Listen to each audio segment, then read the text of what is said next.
All right, today we're diving into a topic that's, let's be honest, often misunderstood, Asperger syndrome. But I want to propose something. What if we've been looking at it all wrong? What if it's not a disorder at all, but a completely different, and in a lot of ways, really powerful, way of processing the world around us? So let's just start with this one big question. What if some brains aren't broken, but they just run on a different operating system? Think of it like a Mac versus a PC. They both get the job done, right? They both compute, they both create, they just have a totally different user interface and process information in fundamentally different ways. And that's really the core idea we're going to explore today. So this brings us to this idea of neurodiversity. On one side, you've got the neurotypical brain. You can think of this as the most common operating system, like Windows on most PCs. It's kind of built for general processing, for multitasking social cues, and for easily switching between a bunch of different tasks. But on the other side, you have neurodiverse brains, like those with Asperger's traits. Now this system, it's often highly specialized. It's built for deep focus, for incredible pattern recognition, and for this amazing dedication to specific tasks. Neither one is better, they're just different. To really get a handle on this, we've got to look at where the term Asperger's even came from and where it stands today. So let's unpack the history of the diagnosis and how it's evolved over time. You know, what's really fascinating here is just how much the clinical understanding has shifted. It all started way back in 1944 with a guy named Hans Asperger. He was the first to describe these kids who had some social challenges, but also had really strong language skills. But get this, it wasn't officially recognized in the big diagnostic manual, the DSM, until 1994. Then, in 2013, everything changed. A new version, the DSM-5, came out and merged Asperger's into the broader category of autism spectrum disorder, or ASD. And that's pretty much the global consensus now.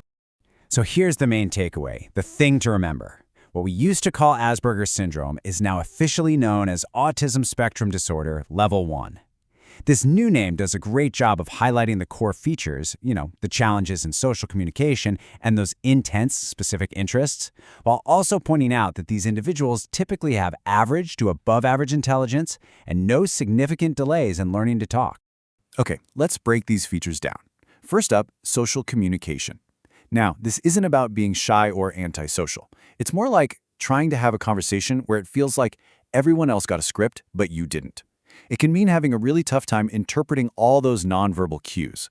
Body language, sarcasm, tone of voice, the stuff that many neurotypical people just process automatically without even thinking about it. Next up is one of the most defining and honestly coolest characteristics, these intense specialized interests. And I mean, this goes way beyond a simple hobby. We're talking about a deep, passionate, all-encompassing focus on a particular topic. It could be absolutely anything: train schedules, ancient Greek history, computer programming, the discography of a specific musical artist. This ability to just deep dive is often where incredible, world-class expertise comes from. A preference for routines is another huge one. I mean, think about it. In a world that can feel chaotic and socially unpredictable, routines create a sense of safety and order. That predictability is comforting. So an unexpected change in plans isn't just a minor inconvenience, it can be genuinely distressing because it completely disrupts that carefully built sense of order.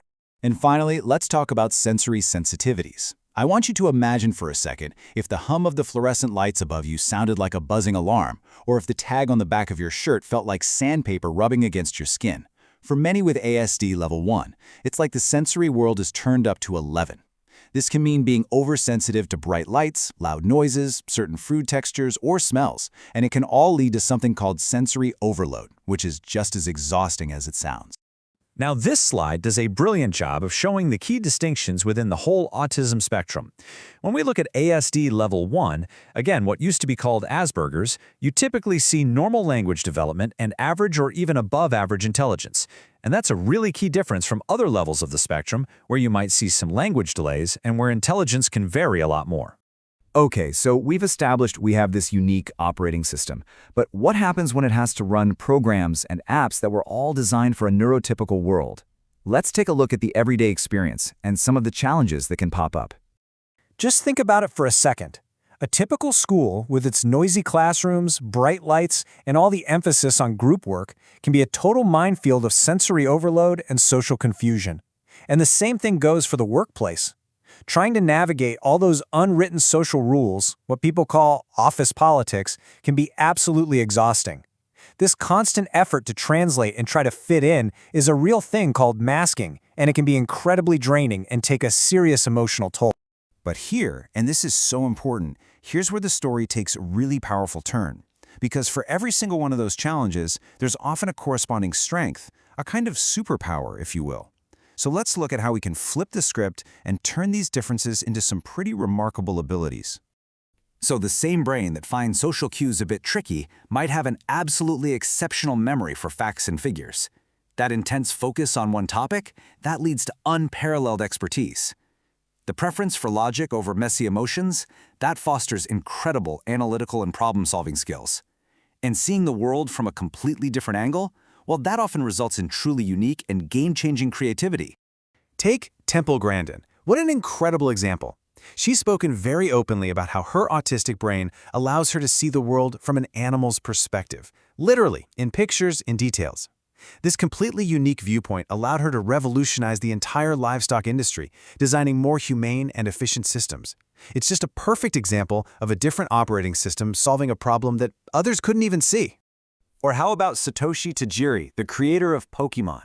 His intense, specialized interest as a kid was collecting insects, and he channeled that absolute passion for collecting, for cataloging, for understanding a very specific world, and turned it into one of the biggest entertainment franchises on the entire planet. His so-called restricted interest became a global phenomenon. It's just amazing.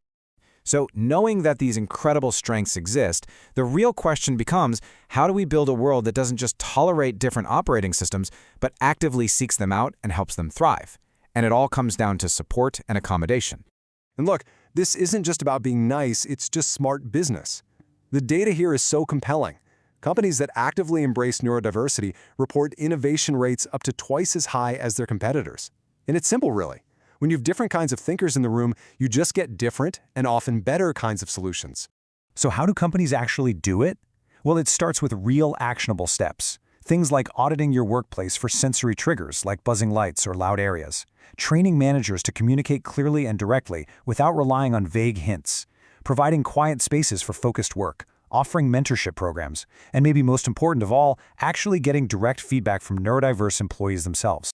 Of course, this support system starts long before anyone enters the workplace. At home, it can mean creating structured routines and sensory-friendly spaces. And in schools, it involves things like creating individualized education plans, or IEPs, that really play to a student's strengths while supporting their challenges. And of course, training teachers to understand and accommodate all kinds of different learning styles. Which really leaves us with a final thought to chew on. For so long, the focus has been on teaching people with different neurotypes how to fit into a neurotypical world. But what if we just flipped the script? What if, instead, we focused on building schools and workplaces and communities that are flexible enough to fit everyone? Just imagine the incredible potential we could unlock then.